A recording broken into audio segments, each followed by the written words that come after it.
Well, hello there. It is a beautiful weekend morning here in my fecund corner of the New Forest. And tomorrow is super interesting and I'm mega excited because it's actually my first live performance for 3 years. I worked it out and it's 3 years since my last live performance. 2 of them have been spent up here, and as you've seen, getting the studio together, and even this, which is a little live rig, a little stereo live rig at that, and I'll tell you more about that in a minute. But so I'm fully equipped right now to do small, venues, like I can do the corner of a pub, you know what I mean, but not sort of even. I mean, like a really small garden fete for the vicar or something. But like nothing massive. This is pretty small. I think we're looking at a 12-watt rig.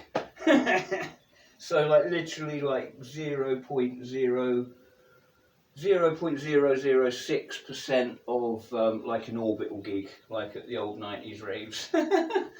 But anyway, I'm really I've had a little rough sound check and a little rehearsal this morning. Just so it's been ages since I just stood up with an acoustic and sang into a microphone, and it's pretty incredible how swiftly, you forget. And like I said, it's been 3 years. My mic technique is pretty fucked at the moment, and I'm getting on top of it. But I'm gonna sing you a song. And give you a taste of what I do with this rig. But like I say, it's nothing special. The little Ibanez amp that I bought last week, wonderful little thing that is. That's 12 watts as well, so that and the orange, they go well together. So yeah, get some Iron Maiden effects going. There you go. There you go. So I know this is a bit different from my usual content, but this is more like the content. If you scroll back, if you go to the old videos from like 4 and 5 years ago, it's all this. There's none of the fucking yip yap about pedals and fucking amps and pickups and bullshit, which has driven off all of my female fan base. I used to have like a predominantly female fan base, and now it's all boring old middle-aged, balding, fattening doofuses like me that are just anoraks for shitty, cheap guitar gear. And I love you guys, but don't get me wrong. But there's been an enormous sea change since I stopped doing stuff like this and started doing stuff like what I'll do in a minute. Anyway, so this is one of my own songs. This is called Don't Let Go. And this is a taste of the Blacktooth Fox live, I guess. So.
This is called Don't Let Go.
Fingers. Fuck.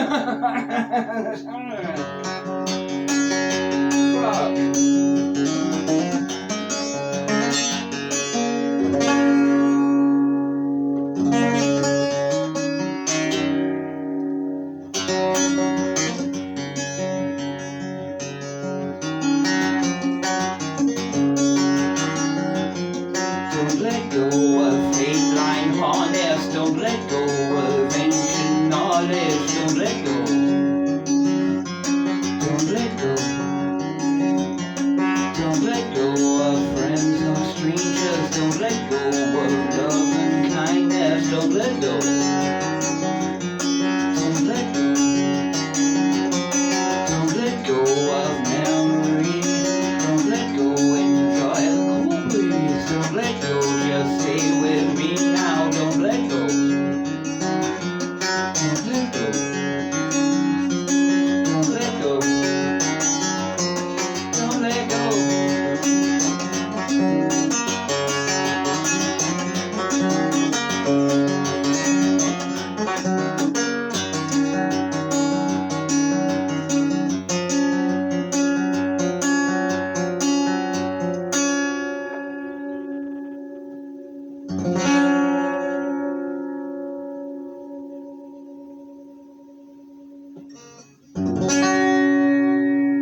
Honestly, the cramp is unbearable. What's happening is I'm cinching up the guitar, like I'm learning this as I'm literally doing it in front, you know. I'm cinching up the guitar here, and like with my inner elbow on this big dreadnought fucking shape. This is why I don't like fucking massive great guitars like this, like for live, you know, I like a little parlour guitar. And it's cutting off the circulation here as I'm doing it, and then I'm just cramping up here, and so I'm like releasing the pressure, and then it's starting to come back. All in all, that was a fucking total abortive attempt. So I think it gives me a clue of some of the problems I might face tomorrow. So I might make it very easy on myself and sit down, but I don't know if I can manage that, because it's like, this is part of the shtick really, is standing up and being able to move around. Not that I can, because I've got this ridiculous 2-lead system. So I'll tell you what, let me just like tell you about the rig. I'll have to come and pick up the camera and whatnot. Let me just, I'll show you the rig. Right, so, like, it's not crazy, it's not crazy, but what I'm essentially doing, okay, so I've got I've got the magnetic pickup on the guitar, okay, and that is going in to an effects box, right there, which has got, you know, the foot expression pedal. You've seen it all before, you know what's going on. And then that is going to the orange, okay, and the orange is just set clean. I mean, it's just set clean. I'm not using any preamp booster, and I should have done. That's something I should do next. The signal's very weak going into there, and I've boosted it as much as I can within the effects box, and it's enough to do this demonstration. Okay, and there's a piezo pickup in this guitar, and that comes out there, and then that goes into the Ibanez amp, which is generally set up as clean or with a little touch of chorus. And then, of course, you've got the microphone. This microphone is a fucking wonderful microphone. It's an AKG D330BT. And what it's got here, and that goes into this little sort of buskers amp here, which used to have a rechargeable battery, but, you know, it died. This is just a Stag. It was 89 quid new. It's probably the oldest bit of gear I own now. And I used to basically busk and sit on this. It used to be the stool, and I used to sit on that, and the guitar would be going in. Not very much, not very loud, not to, like, you know, completely, you know, like conquer the street, but just to fill out the volume just enough so you could hear it, basically, as you walk past. You know, I was very subtle with it. Not obnoxious, and it's got the most trashy reverb. I mean, the reverb is so trashy, and that's kind of a good thing. You know, I like my cheap trashy reverbs with the crazy high reflections. I mean, crazy high wacky reflections. What? Did you get me? So yeah, so basically that's all that it is. It's not a crazy rig. Now, that's not what I'm going to use on Sunday. What I'm going to use on Sunday, I'm going to make it a lot easier for myself. I mean, that 2-cable system, it's a pain in the arse in here, in the fucking joy of my own front room where I've got control. Imagine what it's going to be like at the venue. No, that's a pain in the arse. I'm going to use this, which is my friend Chris's guitar, God bless him. This is an APX7. It's a wonderful guitar, and it's a very simple, look at this, I love this, recessed controls. Now, there's 3 good reasons for having recessed controls. I mean, like, one is you set it, then you recess it, and it's like that setting's then locked, right? And also the other is, like, you know, it being able to fit into a nice case and, you know, not shearing off your controls in the heat of the moment. But I'll be using this because it's just a simple, like, one output, you know, guitar, so it'll just be like plug in and play, and I've got plenty of control up there. Yeah, what's great about this microphone, which was given to me by the late John Stevens, who basically taught me, like, he laid the foundation of my knowledge about sound engineering, about vintage guitars, about everything. Like, I miss him dreadfully, and, you know, he's somebody that would be probably here right this moment, fucking helping me with, you know, with the setup. You know, he always showed massive interest. I mean, it was him. I never really did, like, acoustic stuff. And it was him when I was doing a sound check, when I was working for 9 Below Zero as just a lug nut, pulling, you know, fucking flight cases in and out of vans. It was him that was like, fuck me, you're a really good player. You know, finger picking and doing the sound checks. And so, you know, it's him that basically badgered 9 Below to give me a first support slot, you know, which led on to a support tour, which led on to support tours with other bands. And, you know, yeah. I know I've got some of the lads 9 Below on my Facebook, Dennis and Billy. Fucking love you guys, man. It's great every time I speak to you. But yeah, so anyway, back in 2016, when I got my 2 LTDs and you know, my Fender amps and the little Boss thing, and like fucking, I was rebuilding from scratch, you know, after being a fucking, you know, basically a homeless, errant, fucking, you know, not divorced, but, you know, my missus with the kids, we split up and it was messy and, you know, ill will and, you know, all that, you know, unnecessary bollocks. And I just dived into a world of heroin escapism and that, you know, and crack basically, and I sold all my fucking shit for drugs. I mean, that's where it all went. That's where all my Gibsons and Fenders went. I mean, I had a Fender Strat that's birthday was the same as mine. Like, that's how fucking, you know, I had a great fucking rig. And I desperately hope that there's some people out there that can find, you know, footage at home and stuff and upload it to YouTube, because I know it's out there. I know there's urban myth stuff out there, stone cold stuff out there. 100% there's Join and Grifter and Space Baby. You know, 100% there's a little bit of Diamus, and there's probably a shitload of just me. And Warm Dirt. Oh God, would I love to get hold of some Warm Dirt. Oh, and Subversive Undersound. So I mean, I know it's all out there.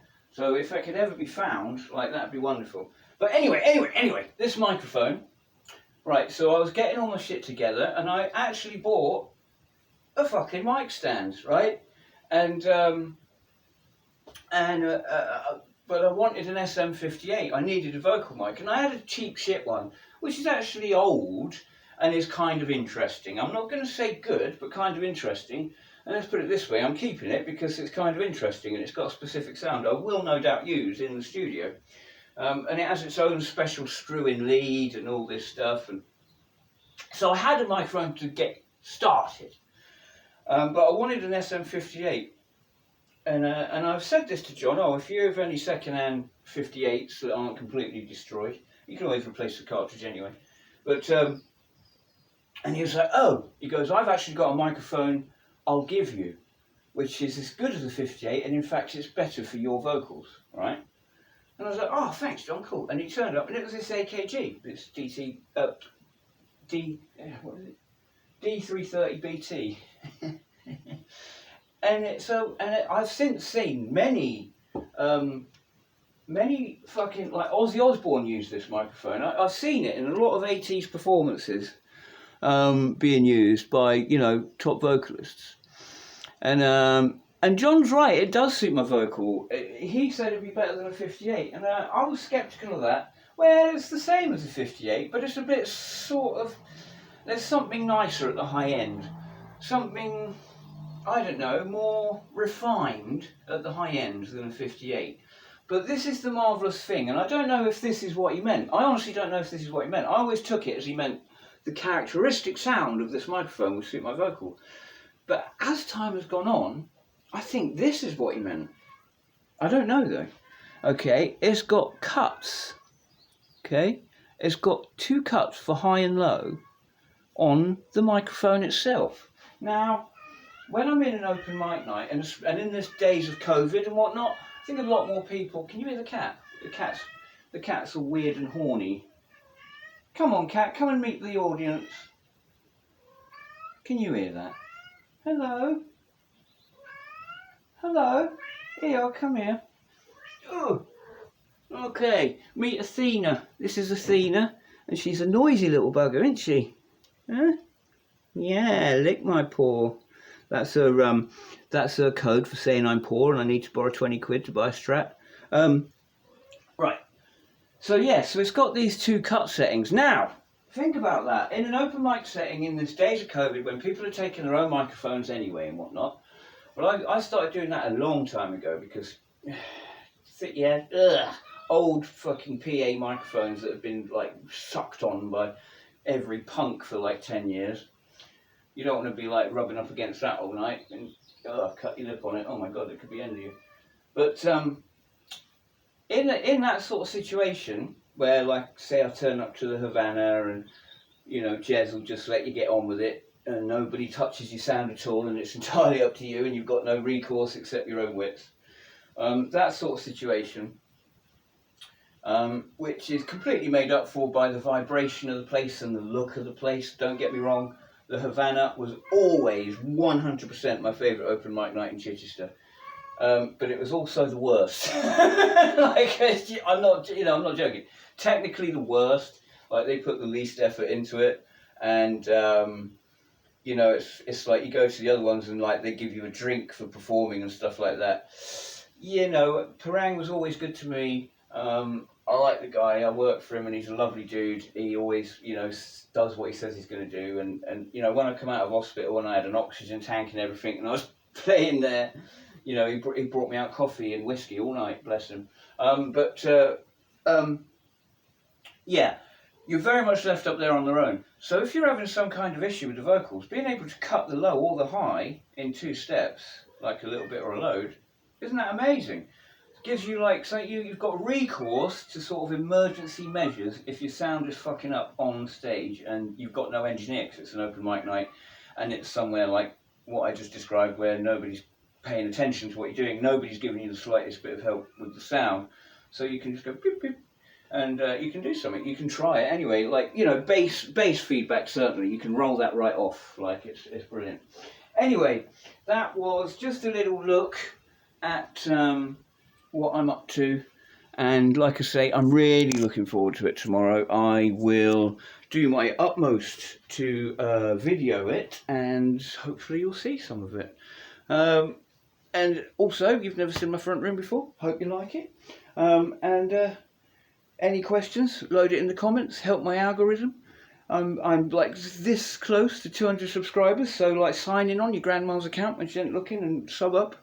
And Malco's just done a wicked documentary about the Washburn stage theories, the A bodies, and that's well worth a look. It's wicked to see him do like a proper like full-length content. And fuck me, the Formula 1 season. If you want to talk about Formula 1, get in the comments. And yeah, that's it. Find me on Facebook. I might put the link up for once. Find me on Twitter and Facebook. I'll probably get thrown off soon, but who gives a shit. And bless you all. Love you to bits. Clemens, I fucking love you, man. Sorry, I haven't sent it yet. I will send it. I promise you, my friend. Love you all. Bless you. The One Who Knocks, Mr. White, I love your Telecaster, dude, and it was great to see you playing it. So glad you got one. Frank in New York, hope you're well, dude, and bless you all.